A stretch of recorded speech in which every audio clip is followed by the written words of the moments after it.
Welcome back to the channel. We're going to learn about knights and dragons. Hi, I'm Rosie Talley, and this is Past and Pen, where history and storytelling collide. Today we're diving into the truth about knights. Let's separate myth from metal.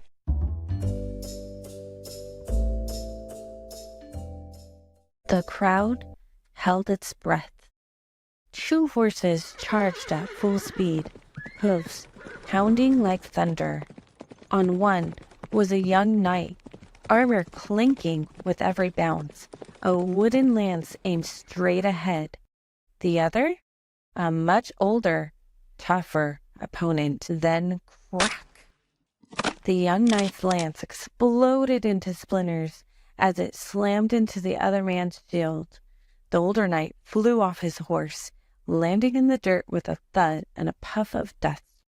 The crowd went wild. The winner? William Marshall, only 20 years old, already becoming one of the most famous knights of all of medieval England. He didn't fight dragons. He didn't rescue princesses.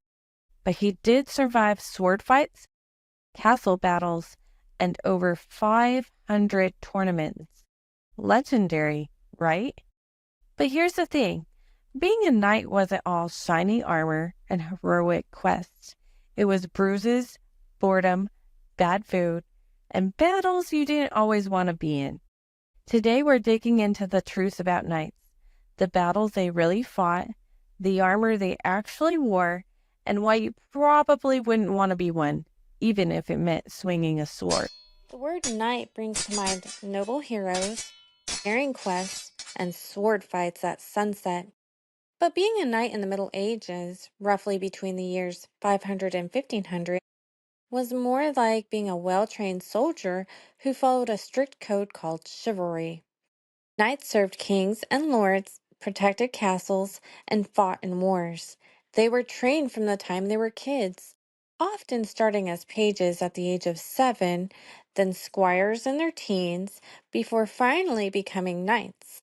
It was like the most intense medieval boot camp you can imagine. Not every knight was noble. Some were more like bullies in armor, fighting for land and power, not love and justice. And the whole rescuing damsels thing, mostly legend, not history. And guess what? They could spend weeks away from home, living in muddy camps, eating dried meat, and sleeping on the ground. They faced sickness, war injuries, and, well, not exactly noble bathroom conditions. So unless you really love blisters and boiled cabbage, being a knight wasn't all fun and glory. Even knights had it rough. Armor could get hot and stinky, and putting it on wasn't a solo job. It usually took one or two helpers and around 20 to 30 minutes to suit up properly. Not exactly a quick change. And let's talk about that armor. Knights did wear metal armor, but it wasn't always the shiny, clunky stuff you see in the movies. Early knights in the 11th and 12th centuries wore chainmail, tiny rings of metal linked together. It was flexible, but not great against arrows. Full plate armor, the kind that clanks as knights march through castles, came a bit later, around the 1400s. A full suit of plate armor could weigh between 60 and 80 pounds, but it wasn't always the full set that knights wore. Most of the time, they wore lighter versions for daily combat. And despite how heavy it sounds, a well-fitted suit of armor didn't slow them down. In fact, it allowed knights to move, run, and believe it or not, even do somersaults during their training. Though they probably wouldn't be flipping around in battle, especially if dragons were involved. Knights could look seriously impressive. Imagine standing in the grand stone hall, torches flickering on the walls, as a knight strides in, armor shining, sword at their side, every eye turning to watch. No wonder people told stories about them for centuries. They looked like heroes, even if their lives were anything but easy. But what about dragons? Knights fighting dragons come from myth, not fact. These stories, called romances, were told to entertain people and show off heroic values. Dragons represented chaos, and knights were shown defeating them as a symbol of courage and good. The tale of St. George and the Dragon is one of the most famous. It's not a historical event, it's a legend, but it stuck around, becoming part of knightly lore even though no knight ever actually faced off with a fire-breathing lizard. Still cool though, right? Knights didn't just wait around for battles, they trained constantly with swords, lances, and even wooden horses on wheels. Tournaments were mock battles that helped knights practice and show off.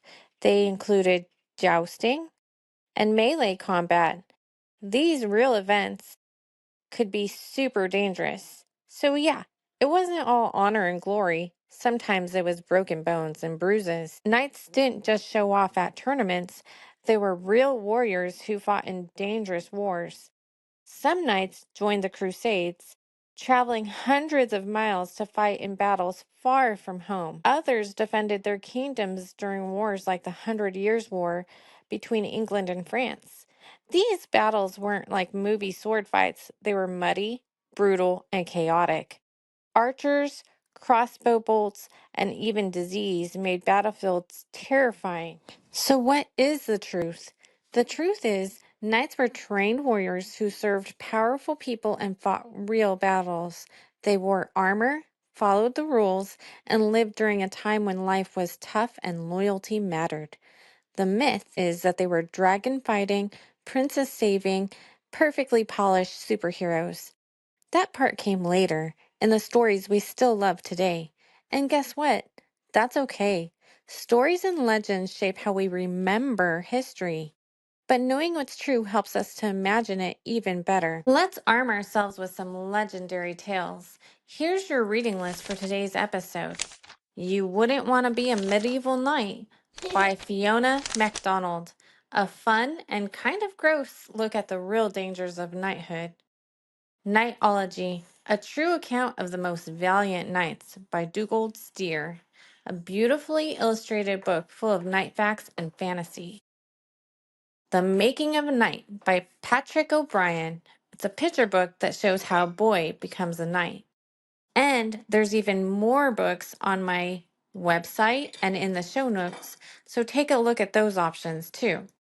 It's time for your own quest. Here's your writing challenge. Imagine you're a young knight in training, living in a huge stone castle. One night, you stumble upon a secret chamber hidden behind an old tapestry. Inside, you find something unbelievable: a real dragon's egg, a magic spell, or a lost piece of history no one else knows about. Write a story about what you found and what you do next. Thanks so much for joining me as we explore the past and let our pens do the talking. If you're watching on YouTube, don't forget to hit that thumbs up button. And if you're listening on your favorite podcast app, leave a review. It helps more curious minds like yours discover the show. Find sources, the reading list, and today's writing prompt on my website.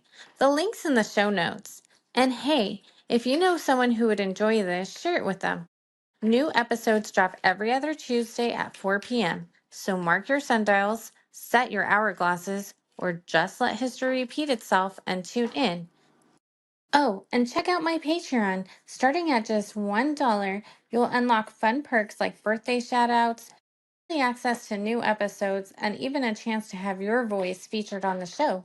Each month, you'll receive a new password to use on my website where you can record your answer to the question of the month. It's time for a new question. If you could step into the world of any book or story you've ever read, fiction or nonfiction, where would you go and what would you do once you got there? I can't wait to hear your answers. Stay curious and keep writing your story. Subscribe to my channel.